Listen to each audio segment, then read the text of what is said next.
السلام علیکم ورحمۃ اللہ وبرکاتہ۔ الحمد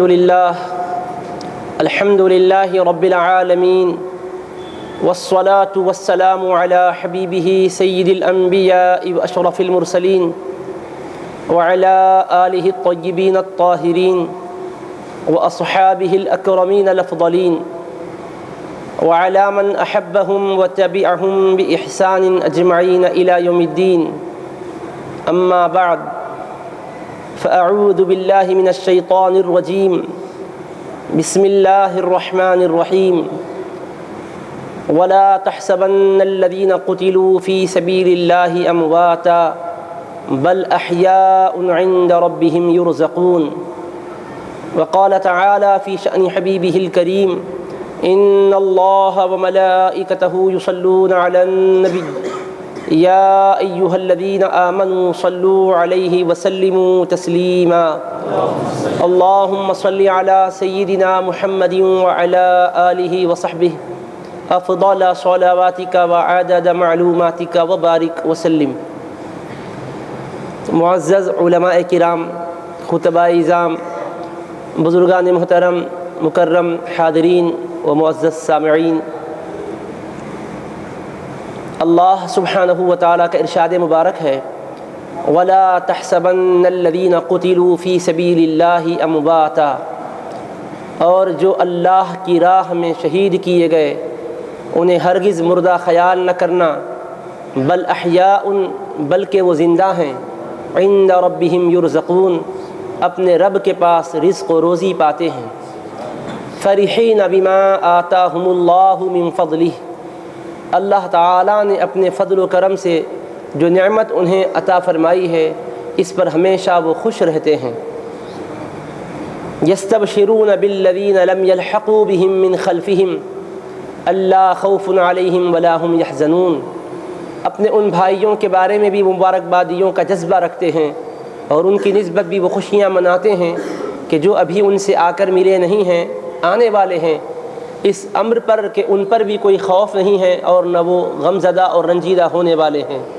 یستبشرون بنعمت من اللہ وفضل، وہ اللہ تبارک و تعالیٰ کی نعمت پر اور اس کے فضل و کرم پر خوش رہتے ہیں اور اس امر پر بھی خوش رہتے ہیں کہ اللہ تعالیٰ اہل ایمان کے اجر و ثواب کو ضائع نہیں فرماتا. وَأَنَّ اللَّهَ لَا يُضِيعُ أَجْرَ الْمُؤْمِنِينَ. ان آیات بینات میں حق تبارک و تعالیٰ نے شہداء کرام کے مقام و مرتبے کا ذکر کیا، ان کی حیات اخروی کا تذکرہ فرمایا کہ اس دنیا سے رخصت ہونے کے بعد وہ اللہ تبارک و تعالیٰ کی عنایت سے اس قدر مالا مال ہوتے ہیں کہ ان کی حیات منقطع نہیں ہوتی، ان کی زندگی ختم نہیں ہوتی، بلکہ ایک نئی زندگی شروع ہو جاتی ہے اور وہ لطف و نعمت والی زندگی ہوتی ہے، وہ کرم اور عنایت والی زندگی ہوتی ہے، وہ فضل اور مہربانی والی زندگی ہوتی ہے. اللہ پاک نے فرمایا ہرگز گمان بھی نہ کرنا کہ یہ مرے ہوئے ہیں، بلکہ یہ زندہ ہیں، جیتے جاگتے موجود ہیں، اللہ کے خوان نعمت سے خوب استفادہ کرتے ہیں، لطف اٹھاتے ہیں اللہ کی نعمتوں سے، بہرمند ہوتے ہیں اللہ کی کرم نوازیوں سے. عزیزان گرامی قدر، شہداء کرام کی حیات سے متعلق قرآن مجید میں دو مقامات پر اللہ تبارک و تعالیٰ نے بیان فرمایا ہے. ایک تو سورہ آل عمران کی آیت کریمہ ہے، دوسرے سورہ بقرہ کی وہ معروف آیت مبارکہ ہے: وَلَا تَقُولُوا لِمَن يُقْتَلُ فِي سَبِيلِ اللَّهِ أَمْوَاتٌ بَلْ أَحْيَاءٌ وَلَٰكِن لَّا تَشْعُرُونَ. اور اللہ کی راہ میں جو مارے گئے، اللہ کی راہ میں جو شہید کیے جاتے ہیں، وَلَا تَقُولُوا لِمَن يُقْتَلُ، جو اللہ کی راہ میں مارے جاتے ہیں، قتل کیے جاتے ہیں، ان کے بارے میں یہ نہ کہنا کہ وہ مردہ ہیں، بلکہ وہ زندہ ہیں. وَلَٰكِن لَّا تَشْعُرُونَ، لیکن تمہیں ان کی زندگی کا شعور نہیں ہے، تمہیں ان کی زندگی کا احساس اور اندازہ نہیں ہے. ان دونوں آیتوں میں اللہ نے ان کے بارے میں حیات کا عقیدہ دیا اور مردہ کہنے سے اور مردہ سوچنے سے منع فرمایا. زبان پر بھی پابندی لگائی اور گمان پر بھی پہرا بٹھایا. نہ زبان سے مردہ کہنے کی اجازت دی، نہ گمان میں مردہ خیال کرنے کی اجازت دی. فرمایا مردہ کہو بھی نہیں، مردہ سوچو بھی نہیں، زندہ ہیں کہہ کر تذکرہ کرو اور دل میں اور اپنے عقیدے میں زندہ ہی مانو ان کو. اب ایک سوال پیدا ہوتا ہے کہ انسان دنیا سے رخصت ہوتا ہے تو اس رخصت ہونے والے انسان کو رخصت ہونے کے بعد میت کہتے ہیں ہماری عام اردو میں مردہ کہتے ہیں، ذرا شائستگی سے بولے تو مرحوم کہتے ہیں۔ تو میت عربی زبان کا لفظ ہے، مردہ اردو میں اس کی تعبیر ہے، اور تھوڑا اہتمام سے بولے تو مرحوم کہتے ہیں۔ تو دنیا سے جو رخصت ہو چکا ہے وہ مردہ یا مرحوم یا میت ہی تو کہا جائے گا۔ یہ کیا بات ہے کہ اللہ پاک شہداء کی نسبت فرما رہا ہے کہ انہیں مردہ نہ کہو، بلکہ مردہ گمان بھی مت کرو، زندہ ہے کہو اور زندہ ہونے کا عقیدہ رکھو۔ حالانکہ ظاہری اعتبار سے ہم دیکھ رہے ہیں کہ ان کے دنیا سے رخصت ہونے کے بعد ان پر مرحومین کے احکام مرتب ہوئے، اس لیے کہ شہید کے بھی دنیا سے پردہ فرما جانے کے بعد نماز جنازہ کے احکام مرتب ہوئے، نماز بھی پڑھائی جائے گی اور تدفین بھی عمل میں لائی جائے گی۔ ایسا نہیں ہے کہ کوئی شہید ہو گئے تو ان کو آپ تدفین کرنے کے بجائے گھر کے اندر اپنے کسی مقام پر رکھ رہے ہوں یا کوئی محل میں ان کو رکھ رہے ہوں، ایسا تو نہیں ہوتا۔ جیسے ہی روح پرواز کر گئی، نام خدا پر قربان ہو گئے، دین کی راہ میں مارے گئے، تو فوراً ان پر احکام آخرت کے مرتب ہوئے۔ نماز جنازہ ان کی امام اعظم ابو حنیفہ کی تحقیق کے مطابق احادیث کی روشنی میں پڑھی جائے گی۔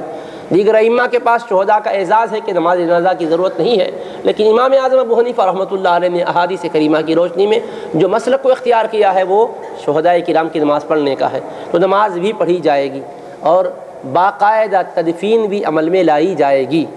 قبر میں ان کی تدفین عمل میں لائی جائے گی، لہٰذا ان کی قبر بھی بنے گی، قبر میں وہ تدفین کے ساتھ ان کے معاملات ہوں گے، دفن کیے جائیں گے۔ تو یہ بھی بات ہے۔ پھر ان کے دنیا سے رخصت ہونے کے بعد ان کی جو بیوی تھی بیوہ ہو جائے گی اور وہ 4 ماہ 10 دن عدت گزارے گی، اور اگر یہ عدت پوری ہو جائے گی تو پھر وہ دوسروں کے حق میں شرعاً جائز ہو جائے گی، اگر وہ چاہے کسی سے نکاح کرنا تو کر سکے گی۔ تو ظاہر ہے کہ جب زندہ ہے تو احکام زندہ بھی مرتب نہیں ہو رہے ہیں، احکام مرحومین سے متعلق جو ہے وہی ان پر فٹ ہو رہے ہیں۔ پھر اس کے ساتھ ساتھ انہوں نے جو جائیداد اور مال چھوڑا ہے اس مال اور جائیداد کی تقسیم بھی ورثاء میں عمل میں لائی جا رہی ہے۔ تو یہ احکام ظاہراً تو مرتب ہو ہی رہے ہیں۔ پھر حکم خداوندی یہ ہے وَلَا تَقُولُوا لِمَنْ يُقْتَلُ فِي سَبِيلِ اللَّهِ أَمْوَاتٌ، اللہ کی راہ میں جو مارے جاتے ہیں انہیں مردہ نہ کہو بل احیاء، بلکہ وہ زندہ ہیں۔ اور انداز قرآن بھی دیکھیے گا، مردہ نہ کہو کہنے پر اکتفا نہ کیا، کیونکہ مردہ اور زندہ دونوں ایک دوسرے کے اپوزٹ ہے، ایک دوسرے کے مقابل ہے، رات اور دن کی طرح ایک دوسرے کے مقابل ہے، نور اور تاریکی کی طرح ایک دوسرے کے مقابل ہے۔ اندھیرا نہیں ہے کا مطلب اجالا ہے، اب دن نہیں ہے کا مطلب رات ہے، اب دن نہیں ہے بلکہ رات ہے، کہنے کی ضرورت نہیں ہے۔ دن کی نفی کر دیے تو خود اس کا مقابل ایک ہی ہے، خود بخود وہ چیز ثابت ہو جاتی ہے۔ اردو زبان کا بھی قاعدہ ہے، عربی زبان کا بھی محاورہ ہے کہ ایک دوسرے کی ضد ہے اور دونوں ایک دوسرے کے ضد ہونے میں مشہور ہیں، تو ایک کی اگر نفی کر دیے کہ یہ نہیں ہے، خود اس کا مقابل ثابت ہو جاتا ہے۔ اسی طرح سے مردہ نہیں ہے کا مطلب ہی یہ نکلا کہ یہ زندہ ہے، خود بخود ان کی حیات ثابت ہو گئی۔ مگر اللہ تبارک و تعالیٰ نے مردہ نہ کہو پر اکتفا نہیں کیا، بل احیاء فرمایا، بلکہ وہ زندہ ہیں۔ پھر زندہ ہیں پر بھی اکتفا نہیں کیا۔ ہماری بے بسی کا اللہ کو علم ہے، ہم کتنے بے بس ہیں اور کتنے طاقتور ہیں، ہمارا ذہن کہاں تک پہنچ سکتا ہے، اس کی رسائی کیا ہے اور اس کی نارسائی کیا ہے، اللہ کو تو پتہ ہے، وہ علیم و خبیر ہے، ہمیں الجھنوں میں نہیں رکھتا ہے۔ ہمارا مالک بڑا مہربان ہے، کریم ہے، وہ کرم کرتا ہے۔ لا یکلف اللہ نفسا الا وسعها، انسان کی طاقت سے زائد انسان پر اللہ ذمہ داری کا بوجھ نہیں ڈالتا، انسان کی وسعت کے مطابق اللہ اس پر ذمہ داری ڈالتا ہے۔ تو ہم لوگ بے بس ہیں، ہمارا علم ناقص ہے، ہماری جستجو ناقص ہے، ہمارے حواس ہر شے کا ادراک نہیں کر سکتے، اسی لیے ایک بات بیان کی وَلَٰكِن لَا تَشْعُرُونَ، لیکن تم سمجھ نہیں سکتے، تم احساس اور شعور نہیں رکھ سکتے، حواس تمہارے اس کو جان نہیں سکتے۔ یہ بات حواس سے معلوم کرنے کی نہیں ہے، نہ کان سے سن کر معلوم کرنے کی ہے، نہ آنکھ سے دیکھ کر معلوم کرنے کی ہے، نہ ہاتھ سے چھو کر معلوم کرنے کی ہے، نہ زبان سے چکھ کر معلوم کرنے کی ہے۔ یہ جو حواس سے خمسہ ظاہرہ ہے یہ اس سلسلے میں عاجز ہے۔ وَلَٰكِن لَا تَشْعُرُونَ، شعور کا تعلق اس علم سے ہے جو حواس کے ذریعے حاصل ہوتا ہے، تو فرمایا حواس سے بھی تم معلوم نہیں کر سکتے۔ تو لہٰذا حیات کو ثابت کیا، ممات کی نفی کی، مرے نہیں مردہ نہیں ہے فرمایا، زندہ ہے کہا، اور زندگی کا تمہیں شعور نہیں ہے فرمایا۔ لیکن اس کے بعد بھی خیال تو انسان کا مختلف جگہ گھومتا ہی ہے، اور ہماری رگوں کے ساتھ، رگوں میں خون جیسا دوڑتا ہے اس خون کے ساتھ شیطان لعین بھی اندر دوڑتا ہے۔ وہ وسوسہ ڈالنے کے لیے کتنی دیر ہے، اور اس کا نام ہی خناس ہے۔ ایک بار حملہ کیا تو پھر دوبارہ پلٹ کر نہیں آئے گا، نہیں پھر آئے گا۔ جس قدر اس کو آپ دور کریں گے پھر پلٹ کر حملہ کرنے کو آئے گا، وسوسے دماغ میں ذہن میں ڈالے گا۔ تو ہم وسوسوں کا شکار ہوں گے تو پھر یہی کہنے لگیں گے کہ مردہ نہ کہو کا حکم ہے، بلکہ زندہ ہیں کہہ کر ان کی حیات اور زندگی کو ذکر کیا، اور ولاکن لا تشعرون کہہ کر زبان پر پابندی لگا دی، سمجھ نہیں سکتے، لہذا زیادہ ذہن کو مت لگاؤ، زیادہ زبان کو اس سلسلے میں حرکت مت دو، خاموش رہو، مردہ نہیں بلکہ زندہ ہے کا چرچا کرو، زندہ ہے کہہ کر بیان کرو۔ مگر خیال تو آئے گا ذہن میں کہ زندگی کا کیسا حکم لگے گا ان پر۔ تدفین بھی ہو چکی ہے، ترکہ تقسیم ہو چکا ہے، بیوی بیوہ ہو چکی ہے، بچے یتیم ہو چکے ہیں، سارے احکام تو مرتب ہوئے، عزیز و اقریبا ان سے، ان کی رفاقت سے، صحبت سے، معیت سے، سنگت سے محروم ہو گئے۔ ظاہری دنیا میں وہ نظر نہیں آ رہے ہیں، نظر نہ آ رہے ہیں، پہلے آ رہے تھے اب دکھائی نہیں دے رہے ہیں، پہلے ملتے تھے، اٹھتے تھے، بیٹھتے تھے، اب وہ چلتے پھرتے، اٹھتے بیٹھتے دکھائی نہیں دیتے ہیں، پھر بھی اللہ کا حکم ہے بلکہ یہ زندہ ہیں۔ چلو ٹھیک ہے، ایک بات یہ سمجھ میں آتی کہ ازرا ہے ادب اللہ پاک نے منع کیا ہوگا، احترام کی خاطر منع کیا ہوگا، یعنی وہ اللہ کی راہ میں چونکہ جانوں کا نذرانہ دے دیے ہیں، اللہ کے دین کی حفاظت کے لیے اپنی قربانیاں دی ہیں، تو اللہ کی راہ میں کام آ گئے۔ اللہ نے ان کا اکرام کرتے ہوئے، ان کی عظمت کو بتلاتے ہوئے فرمایا کہ مردہ مت کہو بلکہ یہ زندہ ہیں، کیونکہ ہمارے نام پر مر مٹے ہیں، اس معنی میں یہ زندہ ہیں۔ یہ ایک انسان سوچ کر اپنے ذہن میں یہ بات لا سکتا ہے کہ ٹھیک ہے مردہ ہم بولیں گے نہیں، کیونکہ ادب کا تقاضا ہے کہ مردہ نہیں بولنا چاہیے۔ بہت سی باتیں ہم سمجھتے تو ہیں مگر بولتے نہیں ہیں، بولنا اچھا نہیں لگتا مگر سمجھنے کو تو وہی سمجھتے ہیں۔ مثال کے طور پر اپنے ماموں جان کو ہم ماموں جان بولتے ہیں، لیکن حقیقت میں ماننے کے اعتبار سے دیکھیں تو امی جان کے بھائی بھی ہے، تو والد بزرگوار کے نسبتی برادر یعنی سالے بھی ہے، تو سالہ ہونا طے ہے کہ ہیں، مگر بولتے نہیں ہیں، مان لیتے ہیں، زبان سے نہیں بولتے۔ جتنے رشتے ناتے ہیں ہم اس میں تقدس والا رشتہ اختیار کرتے ہیں، تقدس والا لقب بولتے ہیں، جو حقیقت پر مبنی رشتہ ہوتا ہے اس کو کھلے لفظوں میں صراحتاً نہیں بولتے، اس لیے کہ بولنے میں قسم کی بے ادبی معلوم ہوتی ہے۔ بہت سے ایسے ہی معاملات ہیں۔ خالہ جان کہتے ہیں، یعنی والد ماجدہ کی بہن ہے تو والد بزرگوار کی نسبتی بہن یعنی سالی بھی ہوتی ہے، مگر اپنے والد کی سالی کہہ کر نہیں بلاتے، والد کے سالے کہہ کر ماموں جان کو نہیں بلاتے، ماموں جان کہتے ہیں، خالہ جان کہتے ہیں۔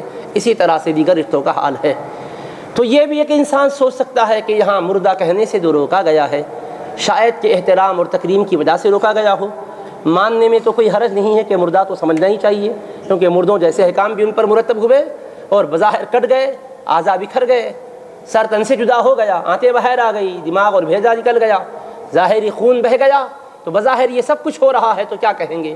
بولیں گے تو نہیں کیونکہ ادباً روکا گیا ہے، مگر ماننا اور سمجھنے کا جہاں تک معاملہ ہے سمجھا تو یہی جائے گا کہ مردہ ہے، بولیں گے نہیں ادب کی خاطر۔ یوں بھی کوئی شکل نکال سکتا تھا، اللہ تو دانا و بینا ہے، علیم و خبیر ہے، سمیع و بصیر ہے، علیم بذات الصدور ہے، دلوں کے بھیدوں کو بھی جانتا ہے۔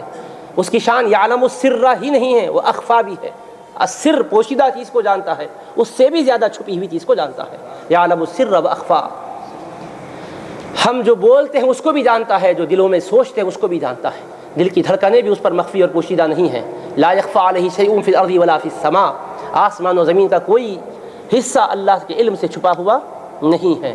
تو جاننے والا، علم رکھنے والا مولا جانتا ہے کہ ایک دور میں ایسے لوگ بھی آئیں گے کہ جو اتنے پر اکتفا کیا جائے گا تو اس میں سے شاخسانے نکالیں گے اور بال کی کھال نکالیں گے اور اس کے اندر سے یہ مفہوم پیش کریں گے کہ بھائی ہم سمجھیں گے تو یہ کہ یہ مردہ ہے، بولیں گے نہیں کیونکہ ادب کا تقاضا ہے کہ بولنا نہیں چاہیے۔ مگر اللہ تبارک و تعالیٰ نے آگے فرمایا وَلَا تَحْسَبَنَّ الَّذِينَ قُتِلُوا فِي سَبِيلِ اللَّهِ أَمْوَاتًا، اللہ کی راہ میں جو مارے گئے انہیں ہرگز مردہ بھی خیال نہ کرنا، بلکہ وہ زندہ ہیں، بل احیاء، بلکہ زندہ ہیں۔ خیال نہ کرنا، گمان نہ کرنا کہہ کر زندگی کو بل احیاء فرما کر بیان کیا، بلکہ وہ زندہ ہیں۔ اب گمان پر پابندی لگئی، سوچنا بھی نہیں، تو انسان ہے سوچنا نہیں کے بعد بھی پھر سوچتا ہے کبھی نہ کبھی شیطان کے بہکاوے سے۔ سوچنا تو نہیں چاہیے کہ یہ مردہ ہیں، مگر بات تو سمجھ میں نہیں آتی ہے کہ کیسے وہ زندہ ہیں، دماغ تو اس کو اخذ نہیں کر سک رہا ہے کہ زندہ کیسے ہیں۔ تو اللہ تبارک و تعالیٰ نے اور آسانی کرتے ہوئے فرمایا عند ربہم یرزقون، زندگی کا تصور تمہارے پاس یہ ہے کہ ایک آدمی زندہ ہے تو کھاتا بھی ہے، زندہ ہے تو پیتا بھی ہے۔ اگر آنکھوں سے ہم دیکھتے ہیں کہ ایک آدمی مر چکا ہے تو اس کے منہ میں اگر پانی ڈالنا چاہے تو بھی نہیں جائے گا، دودھ بھی ڈالنا چاہے تو نہیں جائے گا، وہ اندر لینے کے درجے میں نہیں ہوتا، پیتا نہیں ہے، کھاتا نہیں ہے۔ تو ہاں، تو زندگی کا ایک لازمہ ہے کہ کھایا جائے اور پیا جائے۔ تو اب یہ کھاتے پیتے انسانوں کو دیکھتا ہے، انسان تو سمجھتا ہے کہ یہ کھا رہا ہے، پی رہا ہے، کہ زندہ ہے۔ اسی لیے دیکھیے بیمار ہو گیا تو غذا چل رہی ہے، کیا پوچھتے ہیں؟ غذا چل رہی ہے، پی رہے ہیں، ہاں ہے، زندگی کی رمق باقی ہے، حیات اور زندگی باقی ہے، ہوش و حواس ہیں تو ہی کھا رہا ہے ایک انسان۔ تو اللہ تبارک و تعالیٰ نے اس گمان پر آنے والے گمان کی نفی کیا کہ ہرگز گمان بھی نہ کرنا کہ یہ مردہ ہے، بلکہ یہ زندہ ہیں۔ تو گمان کے بعد بھی یہ گمان آئے گا کہ خیال تو نہیں کرنا چاہیے مردہ ہے، مگر پھر بھی زندہ ہیں تو کیسے زندہ ہے؟ تو فرمایا عند ربہم یرزقون، زندہ ایسے ہیں کہ اپنے رب کے پاس رزق و روزی بھی پاتے ہیں۔ تو پھر اب سوال پھر پیدا ہوتا ہے، رزق و روزی کھاتے ہیں تو کیا کوئی شہید ہونے کے بعد شربت لیا کے رکھے تو پیے گا؟ ابھی تدفین عمل میں نہیں لائی گئی ہے، رزق تو چلتا ہے، تو کیا وہاں کوئی قبولی رکھے تو کھائیں گے، شربت پئیں گے؟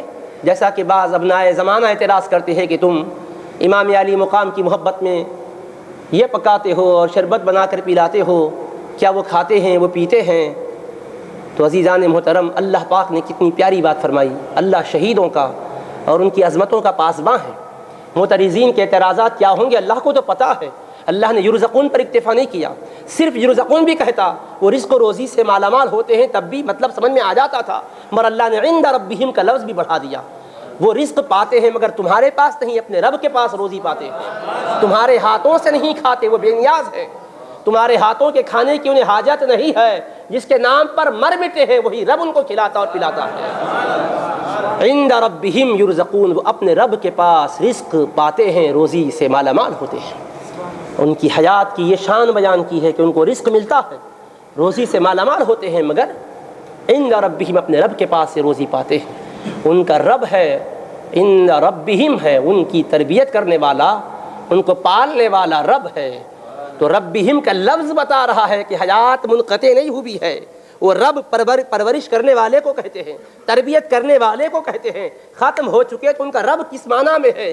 رب کا لفظ بتا رہا ہے کہ اللہ ان کو عروج و ترقی پر ڈالتے رہتا ہے، بلندیوں تک پہنچاتا رہتا ہے، مرتبے بڑھاتا رہتا ہے۔ وہ جس مقام پر پہنچے وہ آخری سٹیج نہیں ہوتا، وہ بلندیوں سے مالا مال ہوتے جاتے ہیں۔ رب کا لفظ بتا رہا ہے عند ربہم، ان کا رب جو ان کو بڑھانے والا ہے، شان بڑھاتا ہے، رزق کھلاتا ہے، شان بڑھاتا ہے، رزق کھلاتا ہے، درجے اونچے کرتا ہے، روزی سے نوازتا ہے۔ اور رزق مادی رزق ہی کو نہیں کہتے، مادی رزق دے کر بھی پرورش کرتا ہے، معنوی رزق دے کر بھی درجات بناتا ہے، قرب میں اضافہ فرماتا ہے، قرب کے درجات طے کرتے جاتے ہیں، اور ہر آن ایک شان ان کی بڑھتی جاتی ہے، ایک شان بڑھتی جاتی ہے۔ عند ربہم یرزقون، اب عند ربہم یرزقون ہے، عند ربہم مرزوقون بھی ہو سکتا ہے، اپنے رب کے پاس وہ روزی پاتے ہیں۔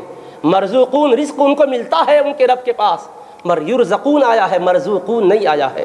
مرزوقون اسم ہوتا ہے اور اسم کے اندر حدوث نہیں ہوتا، اسم کے اندر کبھی کبھی دوام کا مفہوم بھی آ جاتا ہے، لیکن فعل کی شکل میں جب بیان کریں تو فعل میں حدوث ہوتا ہے، دوام نہیں ہوتا۔ یرزقون اللہ نے مضارع کے فعل کے ساتھ بیان کر کے بتایا، ہر وقت کھاتے ہی نہیں رہتے ہیں، وہ رزق بھی کھاتے ہیں، ذکر بھی کرتے ہیں، تسبیح بھی کرتے ہیں، تحلیل بھی کرتے ہیں، حمد و ثنا بھی کرتے ہیں، نمازیں بھی پڑھتے ہیں، طواف بھی کرتے ہیں، اللہ کی بندگی کے سارے کام کرتے رہتے ہیں، وہ سارے امور ان کے جاری ہے۔ عند ربہم یرزقون، رزق ملتا ہے، پھر وہ عبادت میں اور آگے بڑھتے ہیں، پھر اللہ کی بارگاہ سے قرب کا رزق ملتا ہے، پھر آگے بڑھتے ہیں، پھر رزق ملتا ہے، پھر آگے بڑھتے ہیں۔ رزق دینے والا رزق دیتا ہے اور ان کے اعمال کو بڑھاتا جاتا ہے، بڑھاتا جاتا ہے۔ عند ربہم یرزقون، پھر اس کے بعد رزق کی بات آئی تو فعل کے ساتھ بیان کیا، رزق کے دیے جانے کو فعل مضارع سے بیان کیا، رزق پاتے ہیں، رزق ملتا ہے، روزی سے مالا مال ہوتے ہیں۔ اس کے بعد ان کی خوشیوں کا تذکرہ آیا تو یفرحون نہیں فرمایا، فرحین بما آتاہم اللہ من فضلہ، وہ خوش ہوتے ہیں ان نعمتوں پر جو اللہ نے انہیں دی ہے، یہ نہیں کہا خوش ہوتے ہیں، نہیں کہا۔ یفرحون کے معنی خوش ہوتے ہیں کہ آتے ہیں، اور فرحین کے معنی خوش رہتے ہیں کہ آتے ہیں۔ خوش رہتے ہیں وہ ان نعمتوں پر جو اللہ نے انہیں دی ہے۔ فرحین یہ صفت کا صیغہ ہے، فریحن کی جمع فریحون آتی ہے، فریحین حالت نسبی میں ہے، فریحین وہ خوشیوں میں رہتے ہیں، وہ ہمیشہ خوش رہتے ہیں۔ خوشیوں کا تذکرہ کرنا چاہا رب ذوالجلال نے تو اس کو مضارع اور ماضی کے صیغے سے نہیں کیا، فعل کے ساتھ نہیں بیان کیا، صفت کے ساتھ بیان کیا، یہ بتانے کے لیے کہ یہ خوشی وقتیہ نہیں ہوتی کہ اب خوشی ملی پھر بعد میں کوئی اور چیز آئی ہو۔ خوشی جو مل چکی ہے وہ دائمی رہتی ہے، خوشی جو مل چکی وہ باقی رہنے والی ہوتی ہے، کبھی ختم نہیں ہوتی۔ تو اچھا چلو، یرزقون کو تو فعل مضارع سے بیان کہ رزق پاتے ہیں، رزق ملتا رہتا ہے، روزی سے مالا مال ہوتے رہتے ہیں۔ اب خوشی کا جس سے اللہ نے تعلق جوڑا اس نعمت کو مضارع سے نہیں بیان کیا، بما آتاہم اللہ من فضلہ، وہ خوشیوں میں رہتے ہیں اس نعمت پر جو اللہ نے اپنے فضل سے انہیں عطا کر دی ہے۔ جو نعمت عطا کر دی ہے اس نعمت پر خوش رہتے ہیں۔ کون سی نعمت عطا کی ہے؟ کس نعمت کا تذکرہ ہے جو ماضی میں ملی ہے؟ ماضی میں جو نعمت شہادت ملی ہے اور دم شہادت جو دیدار نصیب ہو گیا، وہ دیدار کی لذت ایسی ہوتی ہے کہ لمحے گزرتے ہیں، گھڑیاں بیتتی ہیں، مگر خوشی کبھی ختم نہیں ہوتی، ہمیشہ تازہ رہتی ہے۔ فرحین بما آتاہم اللہ من فضلہ، اللہ نے اپنے فضل سے جو ان کو دیدار کی نعمت عطا کر دی ہے، وہ نعمت دیدار سے اتنے خوش ہو چکے ہوتے ہیں، اتنے خوش ہو چکے ہوتے ہیں، تلوار کے چلنے کو بھول جاتے ہیں، نیزے برچھیوں کے زخموں کو بھول جاتے ہیں، دنیا کے مصائب کو بھول جاتے ہیں، فاقہ کشی اور فاقہ مستی کو بھول جاتے ہیں، پیاس اور تشنگی کو بھول جاتے ہیں، دنیا کے مکاروں کے تانوں کو بھول جاتے ہیں، اور جو بکواس اور ہرزہ سرائی کرنے والے بکتے رہے، ہرزہ سرائی کرتے رہے، یہ دل آزار جملے جو کستے رہے، سب کو بھول جاتے ہیں، دنیا کی تلخیوں کو بھول جاتے ہیں، دنیا کے رنج و غموں کو بھول جاتے ہیں، دنیا کے محن اور تکلیفوں کو بھول جاتے ہیں، مصائب و آلام کو بھول جاتے ہیں۔ ایک ہی چیز پیش نظر ہوتی ہے، سب کچھ جس کے لیے کیا تھا وہ رب نے اپنا جلوہ دکھا کر اپنی خوشی دے دی ہے۔ مولا تیری خوشی پر سب قربان کہہ کر رہتے ہیں۔ جان دی ہوئی اسی کی تھی، حق تو یہ ہے کہ حق ادا نہ ہوا، یہ خوشی کا حال ہوتا ہے۔ ہر ستم ہر جفا گوارا ہے، اتنا کہہ دے کہ تو ہمارا ہے، بس مولا تو کہہ دے کہ ہمارا ہے، ہر ستم کو گوارا کر لیں گے، ہر تکلیف کو سہ لیں گے۔ تو اللہ پاک کی شان دیکھو، کلام ربانی کا اعجاز دیکھو، اسلوب کی گہرائی اور گہرائی دیکھو، اس کی معنویت دیکھو۔ فرما رہا ہے فرحین بما آتاہم اللہ من فضلہ، اللہ تعالیٰ نے اپنے فضل سے جو نعمتیں دید انہیں بخشی ہے، جو سرفرازی عطا کی ہے، اس کی اس سرفرازی اور عنایت پر ہمیشہ ہمیشہ خوش رہتے ہیں۔ اس نعمت کے حصول کے بعد جو خوشیاں مل گئی ہے وہ خوشیاں کبھی ختم نہیں ہوتی، فرحین ہمیشہ خوش رہتے ہیں۔ فرحین بما آتاہم اللہ من فضلہ، اس کے بعد فرمایا یہ نعمت پر تو ہمیشہ خوش رہتے ہیں، لیکن وہاں جانے کے بعد اتنی بڑی فضیلت سے ہمکنار ہونے کے بعد ایک دل میں خواہش بھی رہتی ہے۔ دنیا میں کوئی مقام بلند پر پہنچتا ہے تو وہ یہ چاہتا نہیں ہے کہ کوئی دوسرا بھی اسی کے مقام پر آ جائے، یہاں تھوڑا حسد بھی ہوتا ہے، ارے مجھ کو یہ رتبہ ملا تو کسی اور کو یہ نہ ملے، یہ احساس ہوتا ہے۔ اور اگر کوئی دوسرا آ رہا ہے تو اس کو نیچا دکھانے کے لیے، ہٹانے کے لیے آدمی جتن کرتا ہے، محنت کرتا ہے۔ لیکن اللہ کے شہید بندوں کا معاملہ بالکل جدا ہے۔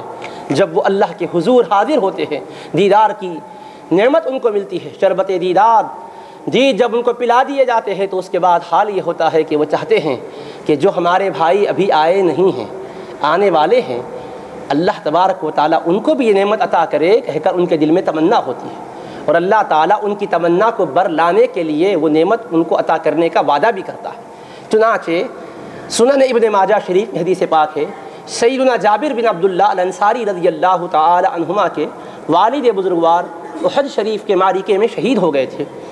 طبعی طور پر والد کی مفارقت کا رنج اور غم آپ پر طاری ہوا۔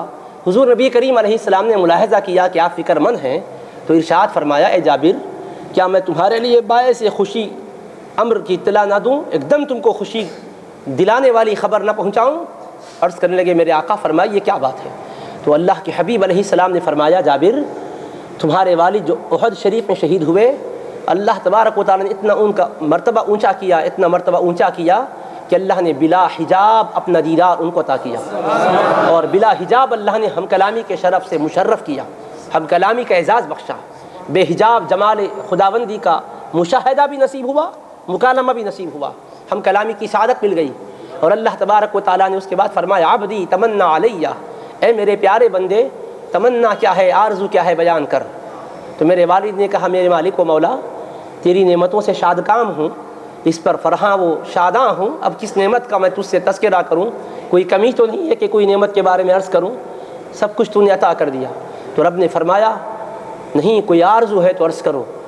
تو اللہ کی طرف سے جب یہ مسلسل فرمان ہونے لگا تو آپ نے عرض کیا میرے مولا، اگر آرزو اور تمنا عرض کرنے کا ہی حکم ہے تو عرض یہ ہے کہ پھر سے ایک مرتبہ دنیا میں مجھے بھیج دے اور جہاد کا موقع نصیب فرما دے، تیری راہ میں جہاد کرنے کا شرف بخش دے، اور یہ بھی اعزاز بخش کہ جہاد کرتے ہوئے تیری راہ میں کام آ جاؤں اور شہادت کا نصیب مرتبہ مل جائے۔ تو اللہ پاک نے فرمایا قد سبق انہم لا یرجعون، یہ بات تو طے ہو چکی ہے، قد سبق یہ بات ہو چکی ہے، انہم لا یرجعون کہ جو اس مقام پر آ چکے ہیں وہ پلٹ کر پھر نہیں جائیں گے۔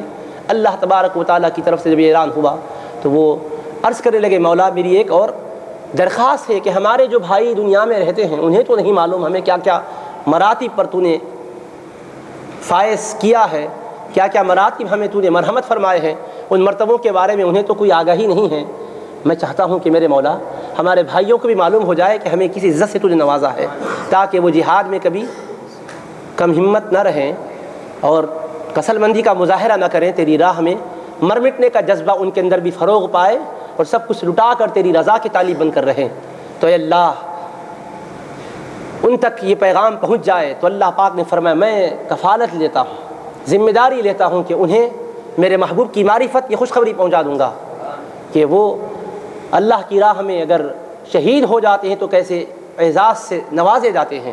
اس کے بعد اللہ تعالیٰ نے ان آیات بینات کو نازل کیا اور حبیب پاک علیہ الصلاۃ والسلام سے یہ مخاطبت ہوئی اور حبیب کی وساطت سے امت کو پیغام دیا کہ وَلَا تَحْسَبَنَّ الَّذِينَ قُتِلُوا فِي سَبِيلِ اللَّهِ أَمْوَاتًا، اور اللہ کی راہ میں جو مارے گئے انہیں ہرگز مردہ خیال نہ کرنا، بل احیاء بلکہ وہ زندہ ہیں، عند ربہم یرزقون اپنے رب کے پاس رزق و روزی پاتے ہیں، فرحین بما آتاہم اللہ من فضلہ، دم شہادت اللہ نے اپنے فضل سے جو نعمت دید عطا کی ہے اس پر ہمیشہ شاداں و فرحاں رہتے ہیں، مسرور اور خوش رہتے ہیں۔